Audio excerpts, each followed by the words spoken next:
Hello दोस्तों, स्वागत है आपका हमारे यूट्यूब चैनल मरीन वर्ल्ड में।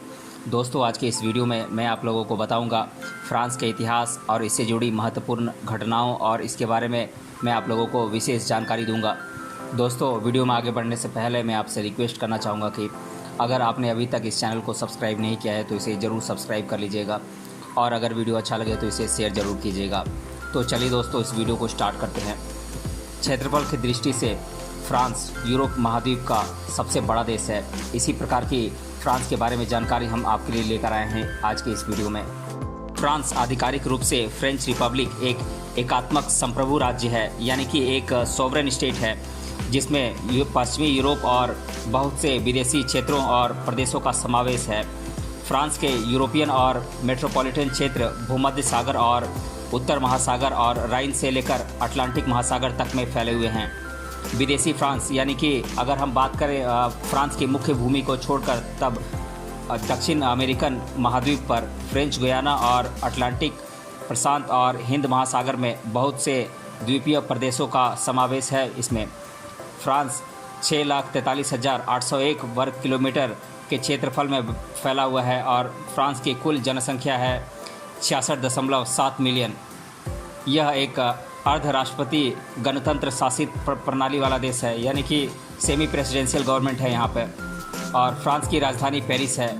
साथ ही पेरिस फ्रांस का सबसे बड़ा शहर और मुख्य सांस्कृतिक और कॉमर्शियल सेंटर भी है। फ्रांस के दूसरे मुख्य शहरों में मार्सेल, लियोन, लीले, नेस, टेलोस और बॉर्डियक्स इत्यादि शामिल हैं। लौह युग के समय में वर्तमान मेट्रोपॉलिटन फ्रांस में गुल्लस और केल्टिक लोग बसे हुए थे। बाद में इस क्षेत्र को 51 ईसा पूर्व में रोम ने अपने कब्जे में कर लिया था और मध्य युग में 100 साल के युद्ध, जो कि 1337 से लेकर 1453 तक चला था, इसमें जीत हासिल करने के बाद फ्रांस एक शक्तिशाली यूरोपियन ताकत के रूप में उभर कर सामने आया, जिसमें देश का राजनीतिक विकास किया गया। पुनर्जागरण काल, यानी कि रेनेसां के समय में फ्रेंच संस्कृति में निखार आया और वैश्विक और औपनिवेशिक साम्राज्य की स्थापना की गई, जो 20वीं शताब्दी से दुनिया का दूसरा सबसे बड़ा साम्राज्य बना। 16वीं शताब्दी में कैथोलिक और प्रतिवाद करने वाले लोगों के बीच हुए सिविल वार का ही बोलबाला था। इसके बाद लुइस 14 के नेतृत्व में फ्रांस यूरोप का एक प्रमुख सांस्कृतिक, राजनीतिक और सैन्य शक्ति वाला देश बना। इसके बाद 18वीं शताब्दी में फ्रेंच क्रांति ने संपूर्ण एकाधिपत्य को निकाल फेंका और इतिहास के आधुनिक गणराज्य की स्थापना की गई और देश में समान नागरिक अधिकारों की भी स्थापना की गई, जो वर्तमान में देश के आदर्शों का प्रतिनिधित्व करता है। 19वीं शताब्दी में नेपोलियन ने सत्ता की ताकत अपने हाथ में ली और पहले फ्रेंच साम्राज्य की स्थापना की, जिसके चलते यूरोप महाद्वीप में युद्ध की शुरुआत हुई। साम्राज्य के गिरने के बाद फ्रांस में काफ़ी उथल पुथल हुई और 1870 में फ्रांस में तीसरे गणराज्य की स्थापना की गई। पहले विश्व युद्ध में फ्रांस ने एक अहम भूमिका निभाई थी, जिससे उन्हें जीत भी मिली और दूसरे देशों में उन्हें मित्र देशों की शक्ति भी मिली थी।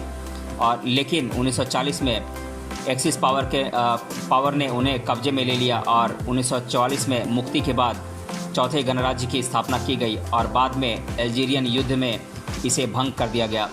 इसके बाद चार्ल्स दे गुले के नेतृत्व में पांचवें गणराज्य की स्थापना 1958 में की गई और जो कि आज भी काबिज है।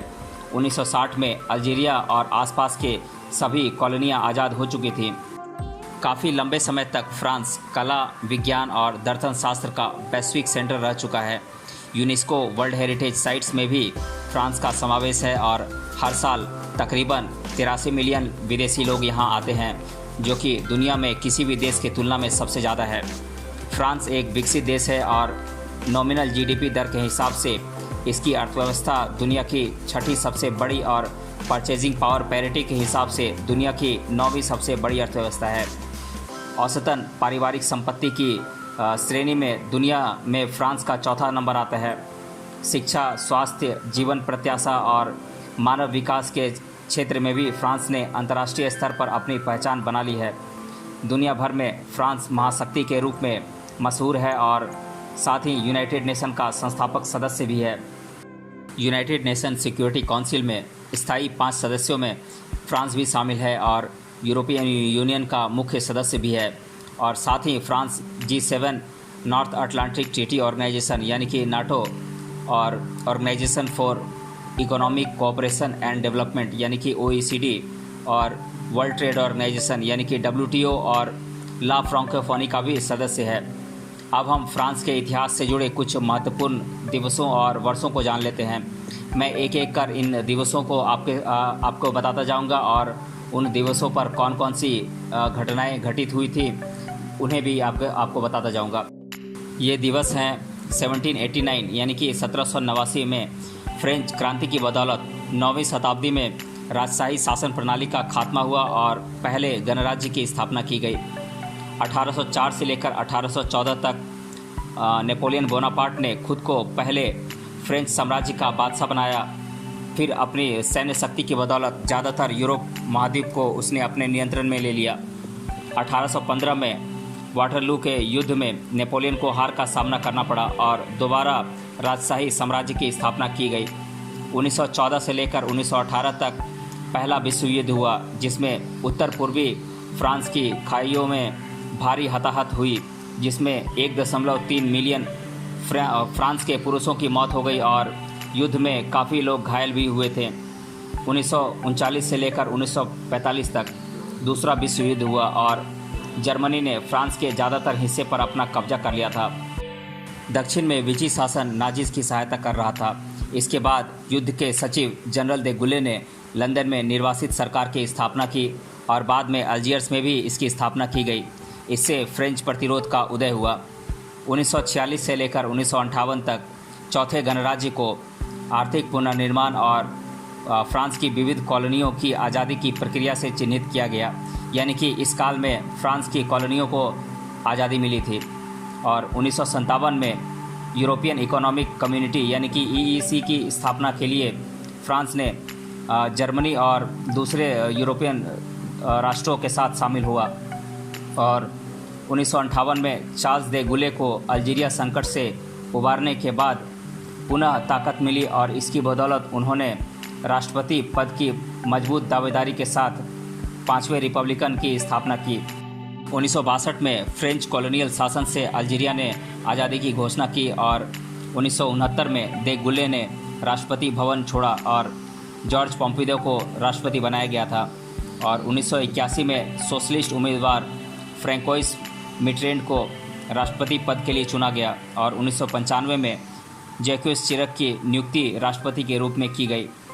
तो दोस्तों, आज के इस वीडियो में हमने जाना फ्रांस के इतिहास और इससे जुड़ी महत्वपूर्ण घटनाओं और इसके बारे में विशेष जानकारी मैंने आप लोगों के साथ साझा की। अगर आपने अभी तक इस वीडियो को पूरा देखा है तो हमें कमेंट बॉक्स में कमेंट करके बताइए कि फ्रांस का क्षेत्रफल कितना है। मिलते हैं अगले वीडियो में किसी अन्य टॉपिक के साथ। तब तक के लिए धन्यवाद।